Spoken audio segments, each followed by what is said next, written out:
Hello everyone, welcome back to my channel. Before starting the video, please subscribe and keep watching for more details videos. Coco Gauff sends supportive message to Anisimova after Wimbledon loss. Iga Swiatek won her first ever Wimbledon title and sixth major in dominant fashion Saturday, becoming just the second women's tennis player in the Open era to win a major final in straight sets. Swiatek's dominant 6-0 win over Anisimova left the American tennis player understandably distraught, as Anisimova fought back tears before and throughout her post-match interview, in which she graciously congratulated Swiatek and shared a beautiful moment with her mother. Swiatek classily offered some words of encouragement in her own post-match interview. And the Polish tennis star wasn't the only one to quickly offer support to Anisimova.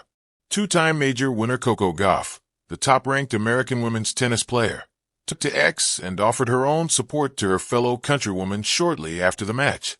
Gauff congratulated Swiatek in an ensuing post on X. The encouragement for her peers was especially great to see from Gauff, given that her run at Wimbledon, fresh off a French Open title, ended far sooner than she would have liked with a stunning first-round upset at the hands of Diana Yastremska. Gauff will now turn her attention to the upcoming hard-court season and the calendar's final major, the U.S. Open. Sisters beyond the net, Coco Gauff sent support to Anisimova after Wimbledon heartbreak. The sun hung low over the green lawns of Wimbledon, its golden light casting a soft glow on the fading cheers and quiet footsteps of players leaving center court. The air was thick not with rain for once, but with emotion, triumph for some, tears for others. Anisimova sat alone in the quiet of a locker room, her eyes fixed on a half-empty water bottle in her hand. Her match was over. The result, a hard-fought loss, still echoed in her mind like a distant storm. It wasn't just about the loss. It was about the weight she carried into every match, the weight of expectations, the whispers of her comeback story, and internal battles no one else could see. She had come back after a long time away. Injuries, personal setbacks, doubts louder than stadium roars, and she had fought bravely. But today, Wimbledon slipped through her fingers again. As she reached for her phone, a soft chime sounded. A message from Coco Gauff. Hey Amanda Red Heart, I know it hurts right now. I just wanted to say how proud I am of you. Amanda stared at the message. A lump caught in her throat. She hadn't expected it. Not today, not from Coco, who was having a sensational tournament herself. You've been through more than most of us could imagine, and still you stepped onto that court and played with everything you had. That's not weakness. That's strength. The two had known each other for years, American tennis prodigies, always somewhat compared, always shadowed by media narratives. They had faced each other, cheered for each other, been competitors, but more importantly, comrades in a sport that often isolates. Coco, barely older, but always carrying herself with wisdom beyond her years, continued. Wimbledon's grass doesn't define you. Your comeback does. Your courage does. I just want you to know I see it. I see you. Amanda leaned back against the cool wall, a tear tracing a silent path down her cheek. In the media, rivalries are stories. Headlines crave tension. But beneath the sweatbands and fierce stares, players like Coco and Amanda understand something deeper, the journey. Coco's message wasn't just support. It was a reminder that behind every point, every serve, every silent moment before a match begins, there are people, young women, carrying dreams, pain, and pressure like fire in their lungs.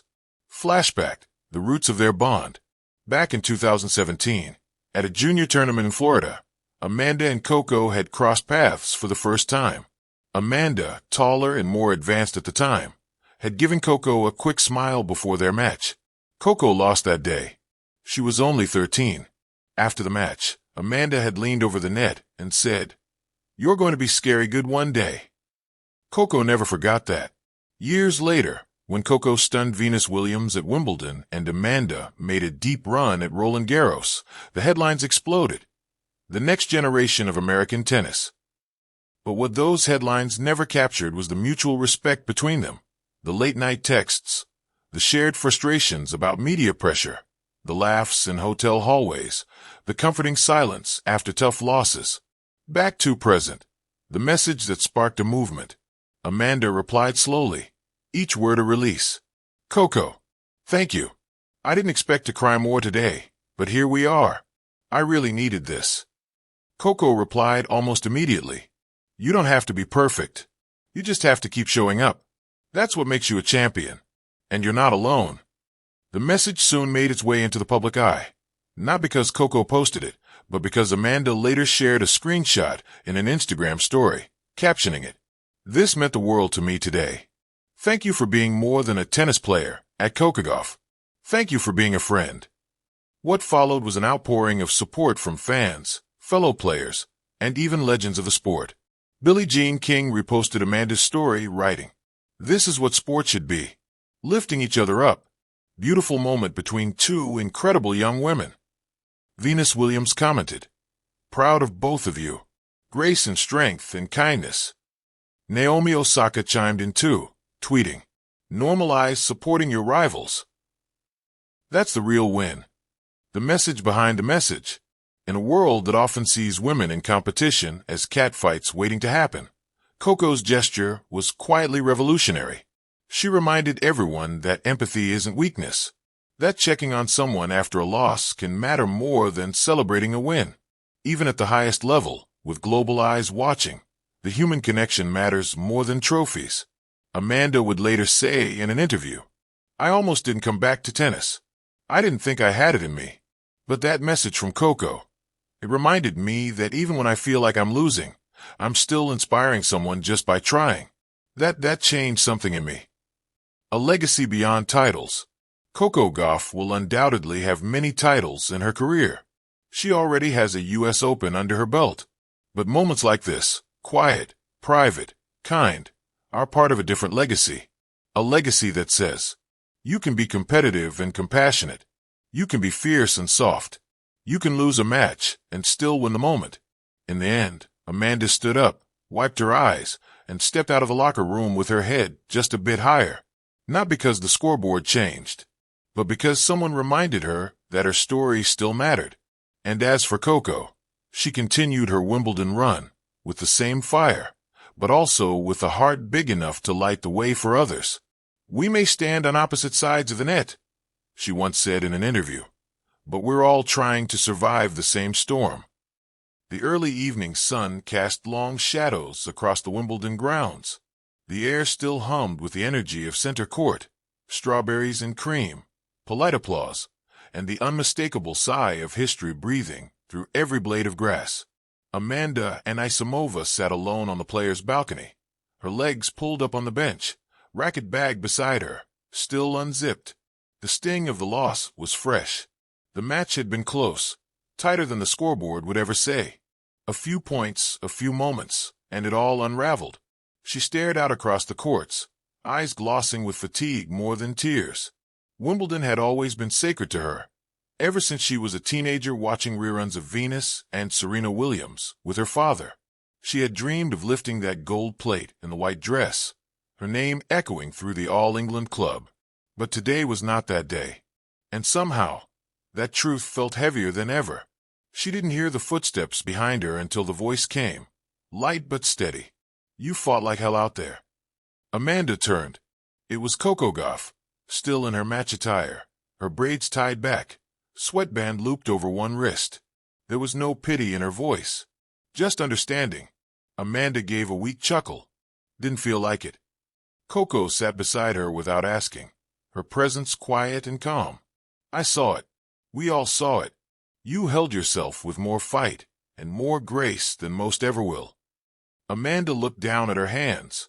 "Sometimes I wonder if grace even matters. Doesn't win you matches." "No," Coco said, "but it keeps you in the game long enough to win the next one."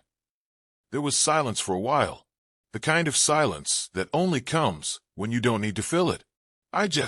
Amanda started, then shook her head. "You know, people think coming back is about the body.